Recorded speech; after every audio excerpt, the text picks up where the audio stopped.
Dərmanın müalicəvi effekti olduğu kimi yan təsirləri də var. Xəstə müalicə etməyin də, həkim olmağın da müəyyən yan təsirləri olur. Yan təsirləri yüngülləşdirən bir şey varmı?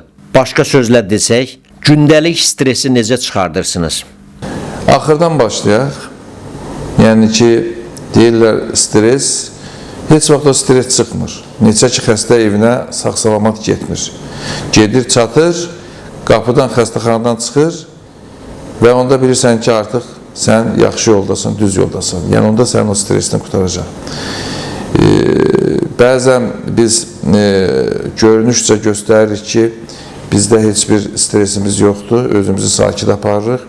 Əgər siz fikirləşin ki, xəstə və xəstənin adamları qədər də biz də o stresə girib, biz haykü salsaq, onda xəstənin axırı nə ola bilər?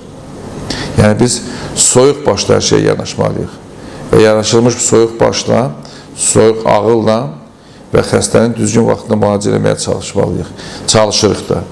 Qaldı o yan təsirlər. Əlbəttə ki, yan təsirlər həmişə var, həmişə olub, həmişə də olacaqdır. Yəni, ondan heç kəs sığortalanmayıbdır. Amma çalışırıq ki, biz yenə də o yan təsirlərdən bir qədər yan keçək. Əlbəttə ki, dediyiniz kimi hər bir dərmanın belə yan təsirləri olur.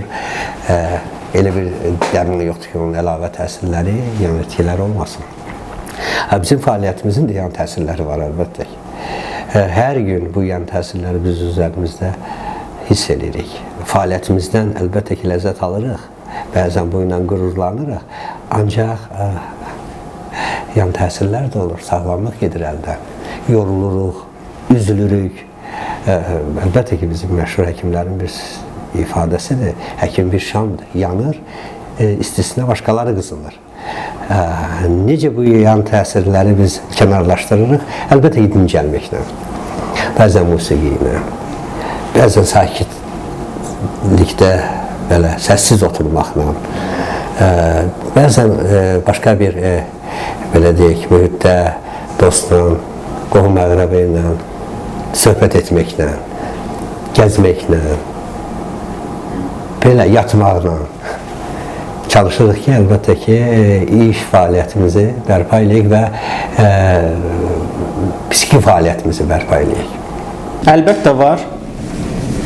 Hər insan, biz birinci öz pasiyentlərimizə deyirik, özünün həkimi olmalıdır. Yəni, həkimə qədər bir çox tədbirlər var ki, biz hər birimiz, istər tibb işçisi, istər tibb işçisi, qeyri-tibb işçisi, bunları edəriksə biz xəstələnmərik və yaxud zaman-zaman çox nadir hallarda xəstələnərik. Şəxsən mənim özüm üçün də həyat tərzimdə bir çox qidalanma, yuxu və hərəkət, müntəzəm olaraq aktivitələr, özümün hobbilərim var, hansı ki, səhər tezdən oyanar bunları edirəm və yaxud da ki, işdən sonra bunları edirəm, çalışıram. İşdə məndə toplanan stresi onlar vasitəsilə artıq mən də dağıdım. Çünki əgər eləmiriksə, bu bizim orqanizmə birbaşa təsir edir, bizim ailəmizə təsir edir, bizim ünsiyyətdə olduğumuz həmin o mənfi enerjini dostlarımıza ötürürük. Bunun üçün də hər bir insan öz həyatında öz həkimi olmalıdır, doğru düzgün qanunları olmalıdır ki, onun sağlamlığını qoruyacaq. Bu bir nömrədə idmandır, qidadır və yuxudur. Desəm ki, belə bir dərman ya da ki, belə bir vasitə var, yoxdur belə bir şey. Təbii ki, yəni ki, 6 bazar ya da ki, şənbə bazar ya da ki, hansısa bir kitab ya da ki, televiziya, film, belə bir şeylər. İdman. Özümə daha çox vaxt ayıraraq, musiqi dinləyərək, yazaraq, gəzərək, yəni, bir də yemək pişirirəm, vəssalam.